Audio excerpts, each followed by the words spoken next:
Olá para você que acompanha a KTV, chegou a hora de mais um Papo Reto. Hoje vamos receber aqui mais uma vez um deputado estadual que ele tem assim o nome que carrega uma carga política histórica muito importante e faz um trabalho muito interessante lá na Assembleia Legislativa. Requião Filho, deputado estadual do Partido dos Trabalhadores. Obrigada, Requião, por estar aqui mais uma vez. Bom dia, boa tarde. Tanto faz. Tanto faz. A gente vai para as redes sociais, internet Mais também. uma vez aqui, então, conversando com vocês, trazendo essa prestação de contas do nosso trabalho, trazendo uma visão do cenário político atual, que eu acho que as pessoas têm deixado de acompanhar a política. Então, eu acho importantíssimo a gente trazer isso para dentro da casa das pessoas, trazer a política de volta para a conversa do dia a dia. Aí falando nisso, antes da gente entrar no assunto de como é que tá a política paranaense, essa percepção tua aí, né? De que as pessoas não estão falando sobre política. E a geração da tua idade, da minha, os mais novos, você percebe também que estão um pouco desinteressados? Obrigado por me colocar na tua idade, né? Eu tô com 44, tô bem longe de você.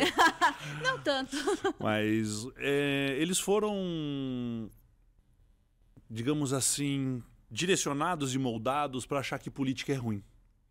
Que as instituições não prestam, que o Congresso não presta, que a Assembleia não presta, que a Câmara de Vereadores não presta, que a Prefeitura não presta, que o STF e a Justiça não prestam. E quando a gente vai deixando de acreditar nas instituições, no possível da nação, eles vão deixando de escolher. Então qualquer coisa que tiver lá tá bom. E quando entra qualquer coisa, realmente daí as instituições não prestam. Então a política, ela mexe com a vida das pessoas todo dia. Tudo é política. Geração de emprego é política, imposto é política, o preço do arroz, do feijão é política. E a gente tem que trazer esse pessoal de novo para esse entendimento. Política não é jogo de futebol, não interessa a cor da camisa, interessa é a proposta apresentada e a construção que a política traz para a sociedade. E a política deixou de ser uma representação da sociedade para virar representação de nichos, né? Tanto esquerda quanto direita, né, ditas, porque as pessoas não sabem a diferença entre esquerda e direita, mas representam nichos e minorias, né? A gente deixa de discutir a sociedade como um todo e isso é muito bom para quem quer ser deputado federal, para quem quer ser só parlamento. Uhum. Mas aí o executivo, governadores, presidência da república, prefeitos... Não dá para ser nicho. Nós estamos falando aí de política pública. É política pública da educação, política pública da saúde, para todo mundo, de A a Z, de pobre a rico. E a gente deixou de discutir política. Política virou jogo de futebol. Isso é um problema, né? Acaba é uma disputa sem sentido. Não é uma disputa pela sociedade, para a evolução da comunidade. Não, pelo que eu acredito que, se não for o que eu acredito, o seu tá errado e pronto. Não, parece que a política virou, Laís, aquela discussão de jardim de infância. O meu pai é mais alto que o seu. O meu pai é mais forte que o seu. O meu pai, quando põe a mão para cima, encosta no teto. Mas o meu pai, quando põe a mão para cima, encosta no segundo andar. E aí, o que a política traz para as pessoas? O que a gente está discutindo? Tá, fulaninho tem um programa de geração de emprego, fulaninho vai melhorar a saúde pública, Beltrano vai trazer uma política fiscal que vai gerar mais emprego, vai trazer mais indústria. A gente deixou de discutir isso. Ficou boba a discussão política, ficou muito rasa. E assim, eu espero que a audiência da KTV já tem entendido isso, né? Que a política ela é muito mais profunda. Até porque eu já participei aqui de diversas mesas aqui. E a gente tem daí uma discussão política. Lógico, tem a provocação, tem a busca do like na internet, a busca da lacração. Mas tem uma discussão sobre o que é saúde, o que é segurança, qual é a função do Estado. Eu acho que falta um pouquinho disso para a nossa sociedade como um todo. Vamos falar um pouquinho agora da nossa aldeia aqui, né? Do Paraná. Lá na Assembleia Legislativa, há umas 2 semanas, a gente teve um episódio muito marcante aí com essa questão da votação do projeto que permite essa terceirização de vários serviços aí dentro da escola, dos colégios estaduais. E houve uma resistência, embora a oposição seja a minoria, houve uma resistência interessante. Houve uma resistência interessante por parte de quem entende de educação. Você entende de educação, você é contra a privatização do ensino público.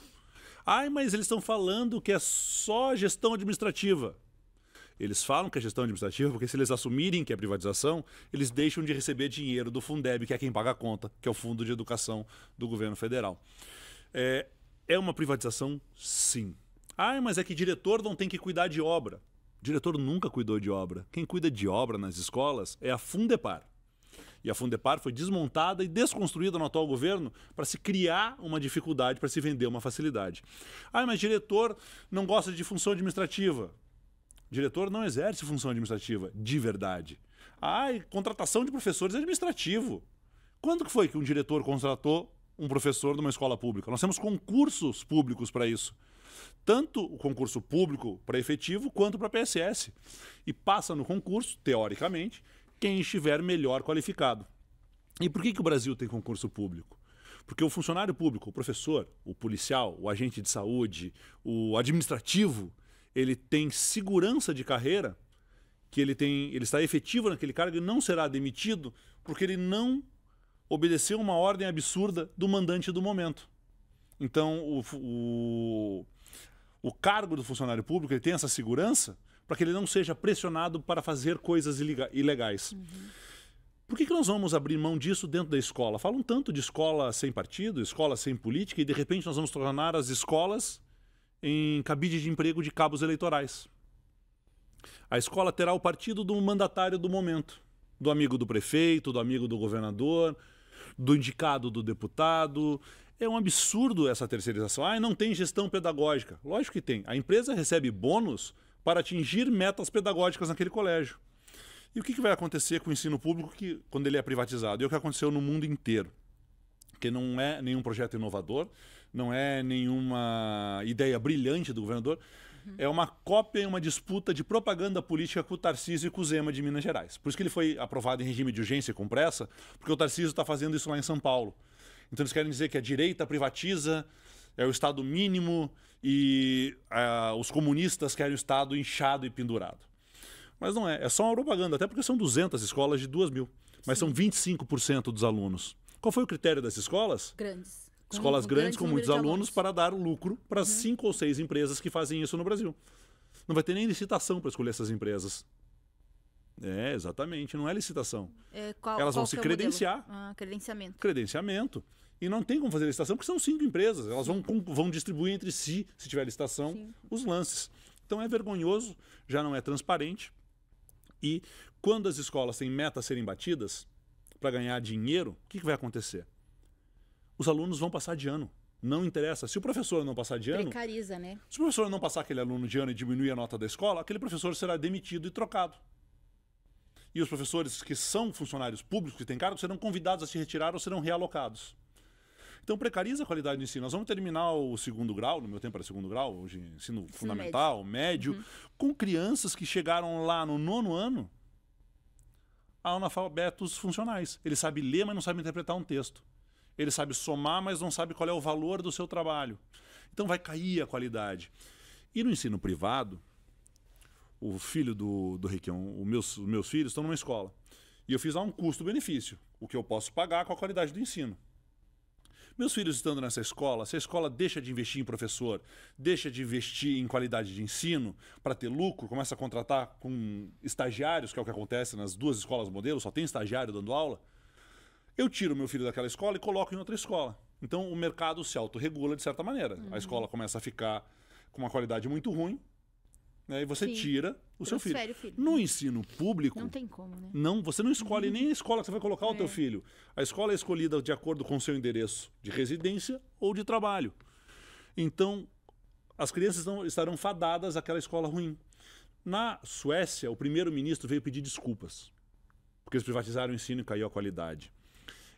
No Reino Unido, eles estão mudando a privatização do ensino. Nos Estados Unidos, aumentou o custo do ensino e não há um estudo que garanta que houve melhoria no ensino. A longo prazo ou médio prazo não tem resultado. Não tem resultado, mas agora, no Brasil, com apenas 5 ou 6 empresas, peraí, isso tem um cheiro muito ruim.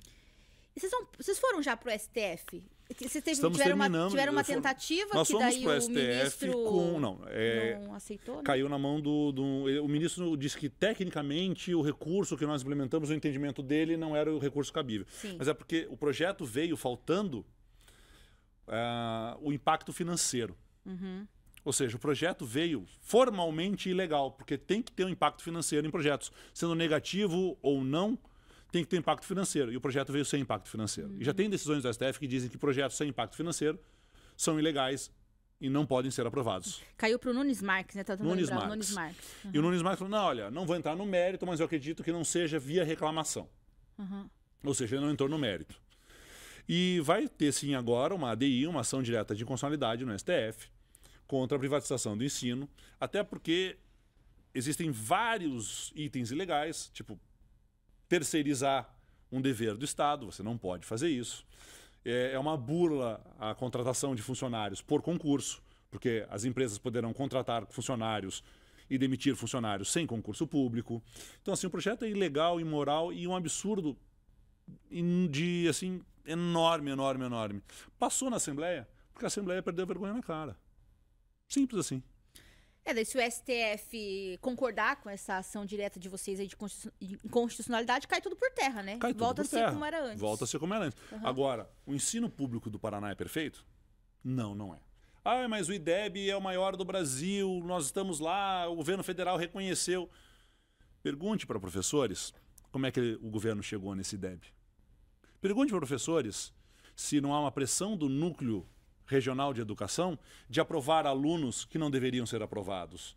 Se não tem presença lançada para alunos que estavam com falta, porque isso melhora IDEB e aumenta, né, repasse de verba do governo federal para o estado do Paraná. Pergunta se não tem um projeto que pega alunos que deveriam estar reprovados e finge que teve uma recuperação para aprovar todo mundo no final do ano. Então, assim, o IDEB do Paraná hoje, nós já denunciamos isso, tem diversas denúncias, ele é maquiado. Porque alunos que deveriam ser reprovados não estão sendo reprovados por pressão de chefe de núcleo. Imagina numa escola privada isso, que recebe dinheiro e bônus com isso. Então, assim, a gente precisa entender que temos sim problemas na educação. Nós não temos mais concurso público na educação para professores. A formação continuada virou uma brincadeira online. As escolas estão sim abandonadas em termos físicos e precisam de reformas. Mas se a vaca pega carrapato, você não mata a vaca, você trata o carrapato. Tem muito que melhorar, precisa modernizar, precisa desburocratizar um monte de coisa, sim, mas ele tem que continuar público. Deputado, depois que teve essa votação, até para explicar para o nosso público aqui de Cascavel de uma forma um pouco melhor, você fez alguns questionamentos em relação à transparência dos documentos, que o governo do estado impôs sigilo para toda essa documentação, todos os processos relacionados a essa Nós pegamos o governo no pulo, né? Eles fizeram um vídeo apócrifo, sem assinatura, e distribuíram para todos os números do cadastro de matrículas de pais e de crianças menores de idade, através de uma terceirizada. E daí esse vídeo vazou, a gente descobriu que tinha sido feito num drive do governo com um e-mail de acesso do governo oficial, de um funcionário de uma empresa terceirizada, que jamais poderia ter acesso a esses dados, a esses números. Dados pessoais, dados né? pessoais, Dos pais. Dos professores, dos alunos, menores de idade, com seus dados expostos. E daí o governo negou. Não fomos nós, não sabemos. Aí nós mostramos, foi sim, saiu daqui. Né? Teve o Feijó lá no Twitter que mostrou, saiu de dentro da Secretaria de Educação. Isso aqui gera multa porque quebra a LGPD, Lei Geral de Proteção de Dados. E a empresa vai pagar multas milionárias. Opa, aí o governo assumiu. A sede, não, fomos nós. Mas quanto que... E eles começaram a se contradizer. Ou seja, nós pegamos... É o tipo de governo que a gente tem hoje, que não tem limites morais e éticos, faz qualquer coisa para defender os interesses imediatos do governador. Está gastando uma fortuna com uma propaganda agora, defendendo o projeto. Eu nunca vi isso. Uma propaganda que agride as pessoas que são contra o projeto e defende o projeto. Isso não é propaganda institucional, isso é propaganda política, né, de preservação da imagem do governador. E é o dinheiro nosso que está sendo gasto para isso. E olha que esse governo gasta muito dinheiro com publicidade. O dinheiro dessa publicidade aí, canalha, poderia estar sendo investido na recuperação de escolas, na formação de professores, né, em coisas que trazem realmente benefício para a população paranaense, não para a imagem do governador. E nós estamos entrando na justiça contra isso também. Sim. Aí, assim, só para explicar melhor a questão da imposição de sigilo, que ele colocou sigilo nos documentos também, né? Porque quando eles viram que a gente começou a pegar essa FAPEC... Foi por isso aí, né? Que a gente começou a ver esses contratos absurdos que existem dentro da Secretaria de Educação, com empresas terceirizadas, eles entraram em pânico. Estão tentando esconder. Mas o Sabe governador... quando você pede pro namorado o telefone? Deixa eu ver tuas mensagens. Aí ele e o não cara deixa. entra em pânico. É o que está acontecendo aqui. Prefere que corte o braço do que dar o celular, Exatamente, é o que está acontecendo aqui. Mas assim, assim como a gente vê isso no governo federal, o governador também tem essa prerrogativa de colocar sigilo por tempo que ele quiser. Dona Lourdes, minha saudosa avó, se você vai fazer uma coisa e tem que fazer escondido, é porque você não devia fazer. Então esse Juninho aí, o Ratinho, o que ele está escondendo? Está escondendo porque tem erro, está escondendo porque deve. É medo da verdade. Na verdade, o maior inimigo do governador é a verdade. Porque ele vive numa bolha, rodeado de puxa-sacos, fazendo propaganda e vendendo no Paraná que na realidade não existe. Se a verdade vem à tona, se a imprensa cessa a propaganda, o Paraná de verdade destrói o Ratinho. Falando em Paraná, vamos continuar falando do governo do estado aí, deputado. Vem por aí a questão da database dos servidores. Negociação salarial, que também é sempre reposição salarial da perda de inflação. É sempre um conflito aí, policiais de vez em quando fazem protestos, professores também fazem bastante. Tem alguma informação do que vem dessa questão da reposição?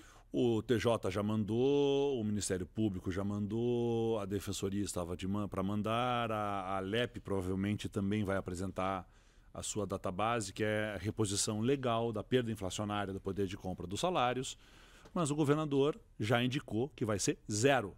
Ah, é 0 para professores? Não, é 0 para o professor, é 0 para a enfermeira, é 0 para o policial militar, é 0 para o agente da Polícia Civil, é 0 para todos os funcionários do Executivo, que já tem uma perda salarial, acumulada de mais de 40%. Sim. E todos os poderes estão dando uma média de quase 8%.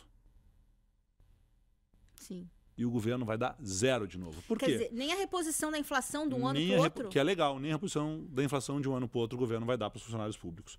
Porque existe na cabeça do governo o seguinte: são poucos funcionários públicos que são mal vistos pela sociedade, né? Porque a população acha que funcionário público é marajá, que todo mundo ganha 60 mil reais por mês, tem 90 dias de férias, tem auxílio paletó, auxílio isso, auxílio aquilo. Não. Mas quem está ficando sem a reposição salarial é o policial, é a enfermeira, é a professora, é o Estado que cuida das pessoas que precisam do Estado. Só que como existe essa visão tosca que foi colocada, que todo funcionário público é marajá, ele prefere brigar com os funcionários públicos, que é quem atende quem precisa, e gastar com propaganda. Vamos falar também sobre a mesa diretora, deputado. Tem eleição para a escolha da nova presidência, o novo secretário, enfim, toda a diretoria ali da Assembleia. Não sei se você pretende concorrer ou o processo aí vai ser um pouco diferente dessa vez ou não? Tem eleição para a mesa e há uma pressão novamente por uma chapa única. Né? Não vai ter bate-chapa. O governo tem a maioria. Né? Nós somos apenas 8 de 54, a chapa tem que ter 18 pessoas. E o governo tem a maioria e está pressionando por uma chapa única. E esse nome seria o Cury que eles estão querendo? O Alexandre é o cara que quer ser, mas existem outros que querem ser também. Tem briga lá por outros cargos. Mas eu tenho uma proposta que eu estou cozinhando aí, que eu vou pedir o apoio dos deputados. Vou dar aqui em primeira mão. Por favor. Nós queremos apresentar uma modificação no regimento interno da Assembleia para que candidatos a cargos da mesa sejam ficha limpa e não tenham acordos de não persecução penal ou administrativa secretos com o Ministério Público. Condenados nos últimos 5 anos ou que fizeram acordo de não persecução penal ou administrativa com o Ministério Público não podem participar da mesa. Vamos apresentar isso. E eu quero ver se a Assembleia defende mesmo a moralidade, defende os valores ou se é só conversa. Quem for condenado e tiver acordo de não persecução penal e não persecução administrativa secreto com o Ministério Público não pode participar da mesa. E aí nós vamos ver se a Assembleia, quando fala em transparência, em defesa do Estado, em moral e bons costumes, se é verdade ou se é só conversa. É que uma regra dessa elimina muita gente da disputa, né? Uma regra dessa põe tanta gente com o rabinho entre as pernas que vai ser divertido de ver o que acontece. E essa eleição vai ser que mês? Vai ser a eleição quando? Tá ela boa pode aí já, acontecer, né? Em agosto, outubro. é uma coisa incrível que ela não tem uma data, ela pode ser antecipada. Eu não gosto de coisas assim, porque isso fica tendendo a acordos políticos. É um absurdo que seja assim. Né? Então, isso é outra coisa. A eleição tem que ter data certa. Não pode ser antecipada, prorrogada. Isso vira o samba do crioulo doido para acordos políticos e pressões políticas e troca de favores. A Assembleia precisa melhorar muito nesse quesito de uma política mais séria e transparente, inclusive interna. A Assembleia, por exemplo, é um dos únicos parlamentos do Brasil inteiro onde a CCJ, que é uma comissão terminativa, é a primeira comissão, para que o governo escolha que projetos vão para frente ou não. A CCJ deveria votar projetos que são legais e constitucionais. É ilegal e inconstitucional, não vai para frente. E o que a gente vê, na verdade, é muito jogo político, projetos que são legais e constitucionais, mas que não são de agrado do governo, são derrubados na CCJ. Daí já nem avança para as outras comissões. Para ser discutido. E a gente vê de vez em quando bons projetos serem derrubados por acordos políticos ou por vontade da Casa Civil, que tem o mando lá da CCJ, uma coisa absurda, quando esses projetos deveriam passar por comissões para eles sendo construídos e melhorados para chegar na CCJ lá no final, legais, condicionais e bem construídos e bem debatidos. Mas a Assembleia bota a CCJ primeiro, onde o presidente é o dono da pauta, que esses projetos não entram por uma ordem de relevância ou por uma ordem de protocolo, entram ao bel prazer do presidente da CCJ. Ele coloca ou não os projetos em pauta. E a Assembleia é a mesma coisa, o presidente da mesa coloca ou não projetos em pauta. Então, esse mando político, essa troca de favores, enfraquece o legislativo, né? E os projetos importantes e bons, às vezes, deixam de ser votados porque desagradam fulaninho ou beltraninho. Os teus projetos passam por esse Todos os projetos passam por isso. E olha, eu tenho, às vezes, uma queda de braço lá com o Thiago Amaral, que é o presidente da CCJ, para colocar projeto em pauta. E alguns projetos meus entram em pauta, o Thiago faz, mas às vezes ele sofre uma pressão enorme da Casa Civil para não colocar. E a gente vê bons projetos serem derrubados a mando do governo. E bons projetos e projetos horríveis serem aprovados, apesar de constitucionais ilegais, porque o governo fez um acordo com o deputado fulano de tal. E não estou aqui falando só da privatização da escola, são N projetos. Pô, mas o cara é da base, tem que agradar. E a gente acaba aprovando cada absurdo. Não é fácil, deputado. Vamos falar de eleição, né? Porque o que pode mudar toda essa realidade, né? O momento que a população pode transformar tudo isso é na hora de votar. Claro, esse ano é eleição municipal, a gente não vai eleger deputado. São prefeitos e vereadores que a gente elege este ano. E lá em Curitiba, o cenário, né? O Partido dos Trabalhadores, havia uma dúvida se teria um nome próprio ou não, uma expectativa o Partido dos Trabalhadores de que tivesse um nome próprio. Pelo que eu entendi, queria lançar candidato. Isso. Foi o que eu entendi. A militância lá, e inclusive tinha lá a Carol D'Artora, o Zeca Dirceu, o Renato Freitas, o Magal, queriam ser candidatos pelo Partido dos Trabalhadores. Mas parece que houve um acordão lá em Brasília, em São Paulo, que disse que em Curitiba não ia ter candidato. Eu vi a Carol D'Artora nas redes sociais, ela demonstrou uma insatisfação com essa aliança com o PSB que foi construída. O meu problema não é a aliança com o PSB ou não aliança com o PSB, a aliança com o Luciano Dutti ou com o Joãozinho. O meu problema é, o partido queria ter candidato na cidade. A militância local, o diretório local, se fizesse uma convenção séria, teria candidatura própria. Mas foi decidido via Brasília. Se fosse uma coisa do partido local, querendo montar, fazer uma aliança, olha, para nós, nesse momento, o melhor é fazer aliança, ou não fazer aliança, ou lançar candidato, ou não lançar candidato, ser cabeça de chapa, não ser cabeça de chapa, ter o vice, não ter o vice, isso faz parte da política. O absurdo é ser decidido Brasília e São Paulo e empurrado goela abaixo. Isso deve se manter, acho que não muda mais, né? Essa conjuntura da aliança ali. Eu acredito que não muda. Hoje o candidato do PSB, o Luciano Dutti, é o candidato que terá o apoio da federação PT, PV e PCdoB. E pelo contexto, você estando lá na capital, você vislumbra, ele tem um potencial de conseguir hoje chegar na lá capital mesmo? Tá todo mundo embolado. Não está definido. Não está definido. Nós temos Roberto Requião, pelo Mobiliza, pré-candidato. Nós temos o Beto Richa, pelo PSDB, pré-candidato. Nós temos o Neile Prevot, pelo União Brasil, pré-candidato. Nós temos lá o Eduardinho Pimentel, que ninguém sabe quem é, pré-candidato. É o vice do Greca, né? Ninguém sabe quem é o Eduardo Pimentel, né? E pré-candidato. E em pesquisas sérias a gente vê que está todo mundo embolado. Nas pesquisas do Palácio Iguaçu, o Eduardo Pimentel é puxado para cima. Mas está todo mundo embolado, é uma eleição de todos. Sim. O Gora é pré-candidato pelo PDT, Gora. não posso esquecer do meu Claro. colega Gora, do meu amigo. Então, assim, é uma eleição com vários candidatos. E eu acho que democracia é isso. É você escolher quem você quer votar. Eu não sei até que ponto você pode falar sobre isso ou não, deputado. Mas assim, igual você falou, vocês estão o nome do seu pai, né? Roberto Requião, que está no Partido Mobiliza e é pré-candidato a prefeito. Você está no Partido dos Trabalhadores. Aí vai falar mais alto, acho que é a questão de sangue aí, né? Ou você, por exemplo, por ser filho Requião, o PT entende, não vamos pressionar que ele venha apoiar o Dutti, porque o pai dele é candidato, pré-candidato. Olha, eu vou dizer para você que se o PT escolhesse lançar o Juquinha, e eu não gostasse do Juquinha, e o Requião não fosse pré-candidato, eu não iria apoiar o Juquinha. Porque antes do partido vem a minha consciência. E a minha consciência vai definir quem eu vou apoiar no estado inteiro. Porque como é que eles podem exigir fidelidade partidária se eles atropelam a vontade dos próprios diretórios? Né? Então a democracia interna não é respeitada, eles escolhem em acordos de gabinete lá em cima quem são os candidatos que devem sair, então eles não podem cobrar a fidelidade de ninguém, porque eles não têm fidelidade, eles não seguem a cartilha do próprio partido. Né? E esse é um grande defeito do Partido dos Trabalhadores, que ele vende uma imagem de democracia e isso não acontece na prática. Só que é tipo o Clube da Luta, né? Você não pode falar, a primeira regra do Clube da Luta é não falar sobre o Clube da Luta. E parece que o PT tem essa coisa meio de culto às vezes. Você tá no PT, você não pode falar mal do PT. Posso sim, tá fazendo coisa errada, tá fazendo M? Eu vou meter o pé na porta e vou falar sim, senhor. Eu não sou cordeirinho, não sou nem gado nem cordeirinho. Tá errado, a gente tem que falar que tá errado. E é um grande erro do PT nacional, não só com Curitiba, mas com outras cidades isso também aconteceu, de fazerem acordos de gabinete, né, que não prevêem o interesse do próprio partido, mas de certas pessoas.